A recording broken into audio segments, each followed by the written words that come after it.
Bom, nesse vídeo quero falar com vocês sobre o Mina. Será que teria alguma chance dele voltar, né, a ser um alvo do Cruzeiro pro ano que vem? Até porque eu não ficaria surpreso se o Cruzeiro, ainda mais com uma troca de treinador, fosse atrás de mais um defensor. E é um nome que agrada, né? O Alexandre Matos já teve, quando ele foi pro Palmeiras, era o Matos, que era o diretor e tudo mais. Então acho que faria sim sentido pensar nessa possibilidade. Quero falar também do Matheus Pereira, que fez sua estreia com a camisa da seleção contra o Peru, quase fez o gol ali e tudo mais.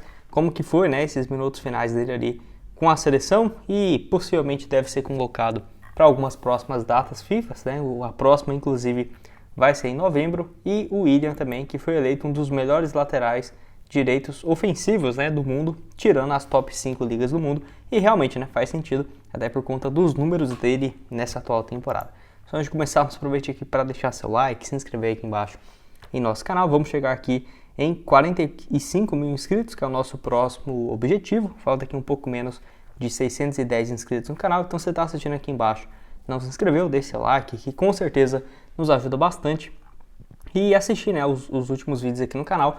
Postamos 2 por dia. O primeiro é esse aqui, às 9h30 da manhã, e o segundo às 5 horas da tarde, beleza? Então, que história é essa, né, do William, que foi eleito o melhor lateral direito do mundo ofensivamente, ou seja, jogador com melhores participações lá na frente, né, do ataque do Cruzeiro. E isso faz total sentido quando você olha os números, né? 5 gols, 10 assistências nessa temporada, é realmente um número absurdo. 15 participações em gols, eu até tinha esquecido, né, que era isso tudo. E se você for ver, né, esse estudo aqui coloca então alguns outros jogadores, por exemplo, o Santiago aqui do River Plate, o Johnston lá do Celtic, e também um outro aqui, ó, o Jara, que é o do Vélez da Argentina, que está muito bem mesmo. Ainda aparecem outros brasileiros, como por exemplo o Marcos Rocha. Colocaram o Gustavo Scarpa aqui, não sei porquê, não é lateral, né? Mas jogou poucos jogos lateral esquerdo ali, mas enfim. É interessante ver isso e como que ele tem agregado bastante ao time do Cruzeiro nessa temporada. Eu acho que não seria surpresa ver ele sendo convocado para a lateral direita da seleção brasileira. Que tudo bem, né? O Dorival sempre insiste muito no Danilo.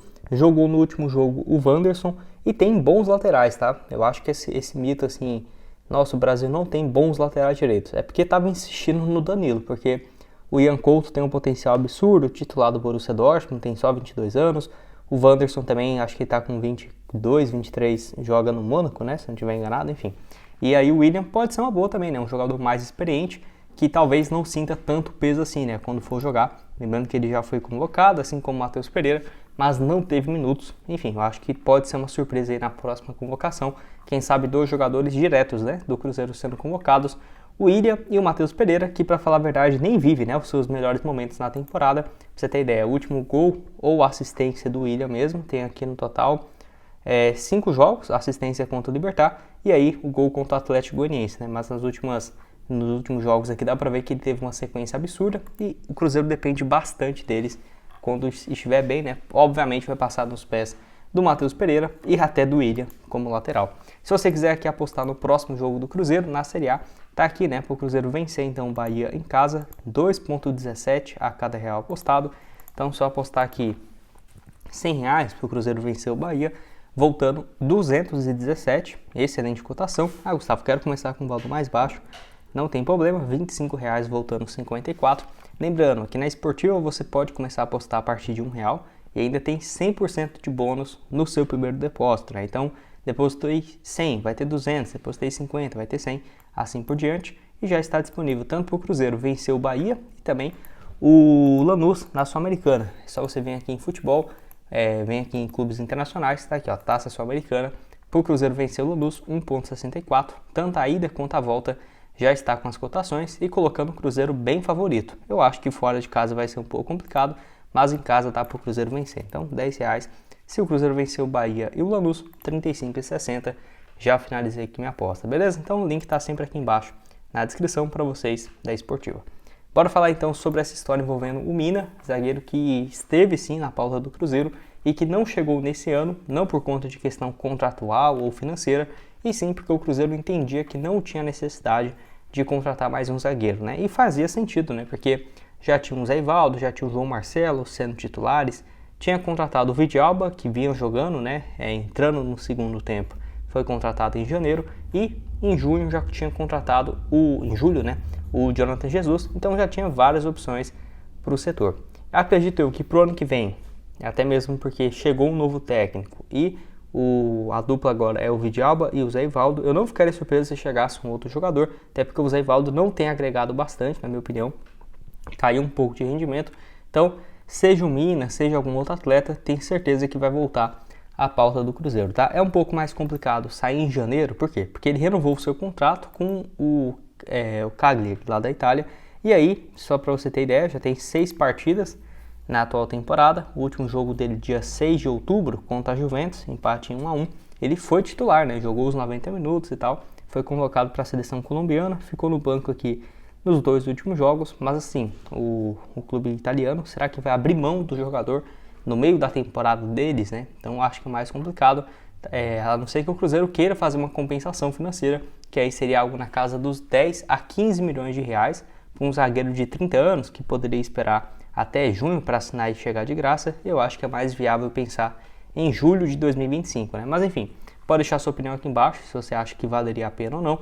Lembrando que ele superou essa questão física, né? No qual ele vinha de uns anos aí sem conseguir jogar.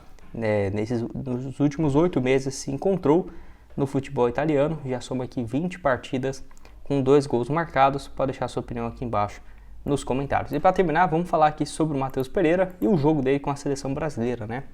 Se você ver os melhores momentos, quase fez um gol ali no finalzinho e tal, entrou faltando 14 minutos, mas até que participou bem, né? A nota dele aqui no SofaScore foi de 6.7 nesse jogo contra o Peru, sendo então, né, 12 minutos apenas em campo.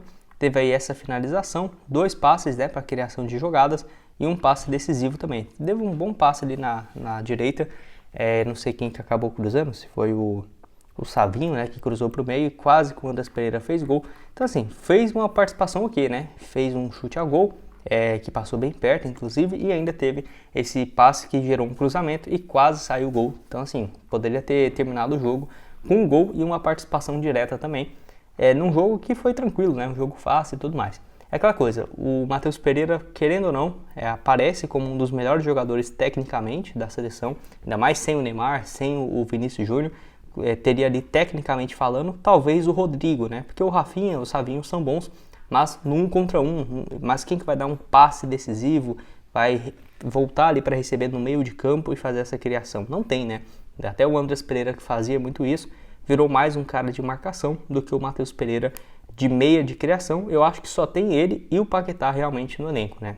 Claro, o Neymar voltando, eu acho que vai ficar um pouco mais difícil, porque tem algumas questões na seleção para ele voltar a ser convocado. Por exemplo, o Rafinha tem jogado de meia e deixado, por exemplo, o Rodrigo de ponta, né? Então acaba que já o Neymar voltando, você poderia ter, por exemplo, um ataque do Brasil com o Neymar, Vinícius Júnior e Rafinha. O Rodrigo iria ficar onde, né? E aí já seria um meia reserva, e o Paquetá também. E aí o Matheus Pereira acabaria perdendo um pouco desse espaço, mas eu não ficaria surpreso se nessa próxima data FIFA, agora em novembro, contra a Venezuela e Uruguai, ele voltasse a ser convocado, tá? E vale lembrar que ele foi convocado assim, mas não era o melhor momento dele assim na temporada, né? Eu diria que teve até outros momentos que eu via ele com mais chances de ser convocado, mas ainda assim sempre atuando muito bem, ó. Até em partidas que eu não vi um bom desempenho dele, como por exemplo contra o São Paulo, Cuiabá e Fluminense, a nota dele foi de 7.4.